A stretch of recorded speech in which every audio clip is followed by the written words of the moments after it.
Hello dear student, एक बार फिर स्वागत है आपके अपने YouTube channel excellent study classes में। स्टूडेंट्स, आज हम पढ़ेंगे बहुत ही महत्वपूर्ण टॉपिक खंड काव्य।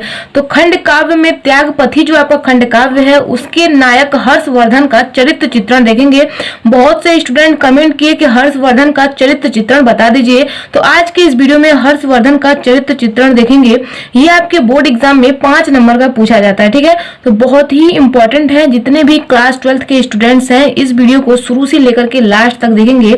इस वीडियो को देखने के बाद आपके 5 नंबर बिल्कुल फिक्स हो जाएंगे, क्योंकि हर्षवर्धन का चरित्र चित्रण आपके बोर्ड एग्जाम में हर साल पूछा जाता है, ठीक है। तो चलिए वीडियो को स्टार्ट करते हैं। अगर चैनल पर नए हैं तो चैनल को सब्सक्राइब करके बेल आइकन को प्रेस कर दीजिए, जिससे हमारे द्वारा बनाए गए सभी वीडियो का नोटिफिकेशन आपके पास आसानी से पहुंच पाएगा। तो चलिए वीडियो को स्टार्ट करते हैं। डियर स्टूडेंट, आपको हर्षवर्धन का चरित्र चित्रण किस प्रकार से लिखना है तो स्टेप बाय स्टेप इस वीडियो में हम जानेंगे। और जैसा कि आपको पता होगा कि त्यागपथी खंड काव्य जो है, यानी कि खंड काव्य आपके बोर्ड एग्जाम में जनपद के अकॉर्डिंग पूछा जाता है। तो त्यागपथी खंड काव्य किन किन स्टूडेंट के लिए है ये अभी हम वीडियो में आगे जानेंगे। उससे पहले ये बात जान लीजिए कि त्यागपथी खंड काव्य आपके बोर्ड एग्जाम में कैसे पूछेगा। बहुत से स्टूडेंट के डाउट हैं, बहुत सारे कमेंट्स भी आए, ठीक है। तो आपका प्रश्न कैसे बनेगा आपके बोर्ड एग्जाम में, ऊपर आप स्क्रीन पर देख सकते हैं। जैसे कि एक प्रकार से ऐसे भी बन सकता है कि त्यागपथी खंड काव्य के हर्षवर्धन का चरित्र चित्रण लिखिए, ठीक है। इस प्रकार से भी प्रश्न पूछ सकता है। और एक तरह से और पूछ सकता है, त्यागपथी खंड काव्य के नायक का चरित्र चित्रण कीजिए। तो यहाँ पे बच्चे जो है कंफ्यूज हो जाते हैं, बहुत से स्टूडेंट कंफ्यूज हो जाते हैं कि त्यागपथी के नायक आखिर में है कौन। तो त्यागपथी के नायक जो है वो हर्षवर्धन जी ही है, ठीक है। तो त्यागपथी खंड काव्य के नायक का चरित्र चित्रण अगर करने के लिए बोल रहा है तो आपको हर्षवर्धन का ही चरित्र चित्रण करके आना है, ठीक है। तो आपको कंफ्यूज नहीं होना है। किसी भी प्रकार से प्रश्न घुमा के पूछेगा तो आपको हर्षवर्धन का ही चरित्र चित्रण लिख करके आना है, ठीक है। त्यागपथी के नायक जो है वो हर्षवर्धन जी ही हैं, ठीक है। आई होप आपके सारे कंफ्यूजन दूर हो गए होंगे। तो चलिए अब हम जान लेते हैं कि हर्षवर्धन का चरित्र चित्रण आपको किस प्रकार से लिखना है। तो सबसे पहले आपको हेडिंग डालना है हर्षवर्धन का चरित्र चित्रण, ठीक है। इसमें आपको क्या लिखना है, यहाँ पे ध्यान दीजिए। हर्षवर्धन त्यागपथी के नायक हैं। इस खंड काव्य की पूरी कथा का केंद्र वही है। कौन है? त्यागपथी के खंड काव्य का जो पूरा केंद्र है वो है हर्षवर्धन, ठीक है। तो हर्षवर्धन त्यागपथी के नायक कौन है? हर्षवर्धन जी ही है, जैसा कि मैंने आपको पहले ही बताया है, ठीक है। आगे ध्यान दीजिए, संपूर्ण घटना चक्र उन्हीं के चारों ओर घूमती है। किसके ओर घूमती है? हर्षवर्धन के, ठीक है। तो संपूर्ण घटना चक्र जो है वो हर्षवर्धन के चारों ओर जो है घूमती है, ठीक है। आगे ध्यान दीजिए, कथा आरंभ से अंत तक हर्षवर्धन से ही संबंधित है, यानी कि कथा जो है शुरू से लेकर के लास्ट तक हर्षवर्धन से ही संबंधित है। आगे ध्यान दीजिए, हर्षवर्धन के चरित्र की मुख्य विशेषताएं निम्नलिखित हैं।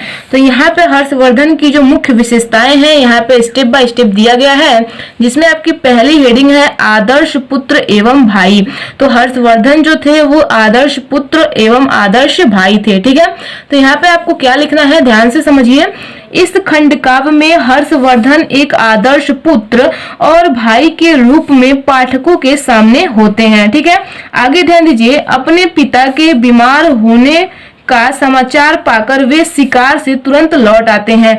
स्टूडेंट्स, अगर आपने इनके सर्गों को पढ़ा होगा तो मैंने उसमें बताया है कि हर्षवर्धन जो है वो शिकार पर गए होते हैं, लेकिन वहां पर जैसे ही उनके पिता के बीमार होने का समाचार मिलता है, यानी कि उनके पिता का जब तबीयत खराब होता है तो ऐसा समाचार जब वो पाते हैं तो वह तुरंत शिकार से लौट आते हैं, ठीक है। आगे ध्यान दीजिए, और अच्छी तरह उनकी चिकित्सा करवाते हैं। तो वहां से शिकार से लौट करके आते हैं तो अपने पिता का जो है वो अच्छी तरीके से चिकित्सा करवाते हैं, यानी कि दवा करवाते हैं।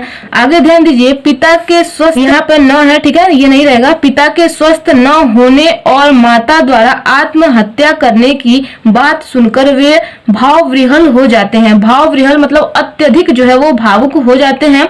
जैसा कि सर्गों में बताया गया है कि जब इनके पिता का तबीयत खराब हो जाता है, बहुत ज्यादा जब तबीयत खराब हो जाता है, तो इनकी माता जो है वो आत्महत्या करने के लिए बोलती है, ठीक है। तो जब ऐसा समाचार वो सुनते हैं कि मेरी माँ आत्महत्या करने वाली है तो वो बहुत ही भावुक हो जाते हैं। तो वे अपनी माँ से कहते हैं, क्या कहते हैं, यहाँ पे ध्यान से समझिए। यहाँ पे वो कहते हैं, मुझे मंद पुण्य को छोड़ ना माँ भी जाओ, छोड़ो विचार यह मुझे चरणों में लिपटाओ। ठीक है, तो बहुत ही इंपॉर्टेंट लाइन है, इसे आपको ब्लैक पेन से लिखना है। ठीक है, इसे आप लोग जरूर ऐड करिएगा। अगली नेक्स्ट हेडिंग देखते हैं। अगली नेक्स्ट हेडिंग है देश प्रेमी। ठीक है, तो हर्षवर्धन जो थे वो देश प्रेमी भी थे, तो इसमें आपको क्या लिखना है ध्यान से समझिए। हर्षवर्धन सच्चे देश प्रेमी हैं। उन्होंने छोटे राज्यों को एक साथ मिलाकर विशाल राज्य की स्थापना की। तो हर्षवर्धन जो है वो छोटे छोटे राज्यों को मिला करके विशाल यानी कि बड़े राज्य की स्थापना की है। ठीक है, आगे देखिए, देश की एकता और रक्षा के लिए वे बड़े से बड़ा युद्ध करने से भी नहीं हिचकते थे।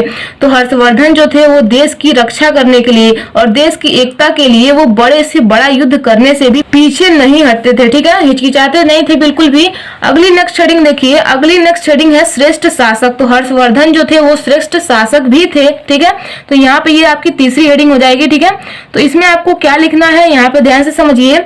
हर्षवर्धन एक श्रेष्ठ शासक हैं। श्रेष्ठ शासक थे हर्षवर्धन। उनका संपूर्ण जीवन प्रजा के भले के लिए ही समर्पित है। तो उनका पूरा जीवन जो है वो प्रजा के भले के लिए ही समर्पित है। उनका शासन धर्म शासन है। ठीक है, तो उनका शासन कैसा है? उनका शासन धर्म शासन है। तो इतना आपको लिखना है श्रेष्ठ शासक में। अगली नेक्स्ट हेडिंग देखिए, ये आपकी लास्ट हेडिंग है। ठीक है, तो इसमें आपको क्या लिखना है? ठीक है, ये आपकी चौथी हेडिंग है। लिखते वक्त थोड़ा सा मिस्टेक हो गया था, तो इसको आप 4-4 ही डालिएगा। अगर आप नंबरिंग करते हैं तब भी कोई दिक्कत नहीं है, अगर नहीं करते हैं तब भी कोई दिक्कत नहीं है। ठीक है, तो आप नंबरिंग करिए या ना करिए कोई दिक्कत नहीं है। तो यहाँ पे देखिए आपकी लास्ट हेडिंग क्या है? कर्तव्यनिष्ठ एवं दृढ़ निश्चयी।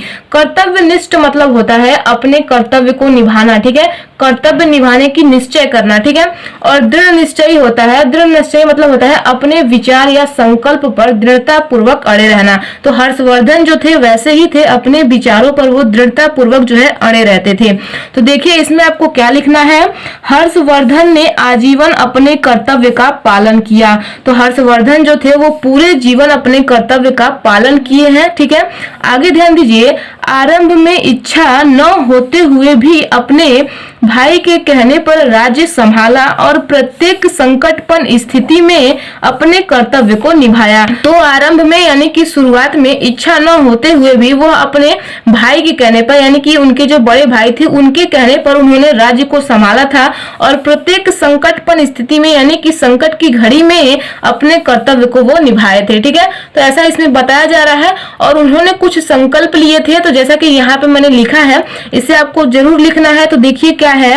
लेकर चरण रज आर की करता प्रतिज्ञा, आज मैं निर्मूल कर दूंगा धरा से अधर्म गौड़ समाज में। तो वो कह रहे हैं कि चरण छूकर रज आर की मैं आज प्रतिज्ञा करता हूँ कि निर्मूल कर दूंगा यानी कि साफ कर दूंगा धरा से यानी कि धरती से अधर्म गौड़ समाज में। तो ऐसा वो संकल्प लेते हैं हर्षवर्धन। तो यहाँ पे आपका हर्षवर्धन का चरित्र चित्रण समाप्त होता है स्टूडेंट्स। तो मैंने आपको बहुत ही विस्तार से समझा दिया है। आई होप आप इसे लिख पाएंगे। ये आपके बोर्ड एग्जाम में 80 शब्द तक ही पूछा जाता है, तो आप इसे समझ करके आप अपने शब्दों में भी लिख सकते हैं। ठीक है, बहुत ही आसान तरीका मैंने आपको बताया है, बहुत ही सरल शब्दों में। तो आई होप आप लोगों को समझ में आया होगा। अब जान लेते हैं हर्षवर्धन का चरित्र चित्रण जो है यानी कि त्यागपति खंडकाव्य जो है ये किन किन जनपदों के लिए है, कौन से स्टूडेंट्स इस खंडकाव्य को अपने बोर्ड एग्जाम में लिख सकते हैं। तो ऊपर स्क्रीन पे आप देख सकते हैं आगरा, गोरखपुर, गाजीपुर, बरेली, सुल्तानपुर, जालौन, लखीमपुर, गोंडा, शाहजहांपुर, फिरोजाबाद, महाराजगंज, बाराबंकी जनपदों के लिए है। ठीक है, तो जो भी स्टूडेंट्स इन सभी जनपद से बिलोंग करते हैं वो लोग त्यागपति खंडकाव्य को अपने बोर्ड एग्जाम में लिख सकते हैं। ठीक है, अन्यथा जो स्टूडेंट्स इस जनपद से बिलोंग नहीं करते हैं उनके लिए त्यागपति खंडकाव्य नहीं है। तो बहुत ही आसान तरीके से मैंने हर्षवर्धन का चरित्र चित्रण आपको समझा दिया है। तो आई होप आप लोगों को समझ में आया होगा। तो कैसा लगा ये वीडियो नीचे कमेंट बॉक्स में कमेंट करके जरूर बताइएगा। और वीडियो पसंद आई हो तो वीडियो को लाइक कर दीजिए। और चैनल पर नए हैं, चैनल को अभी तक सब्सक्राइब नहीं किए हैं तो चैनल को सब्सक्राइब करके बेल आइकन को प्रेस कर दीजिए। तो करते रहिए अपनी तैयारी बेहतरीन तरीके से। हम मिलते हैं नेक्स्ट वीडियो में नेक्स्ट टॉपिक के साथ। तो आज के लिए इतना ही। जय हिंद, जय भारत।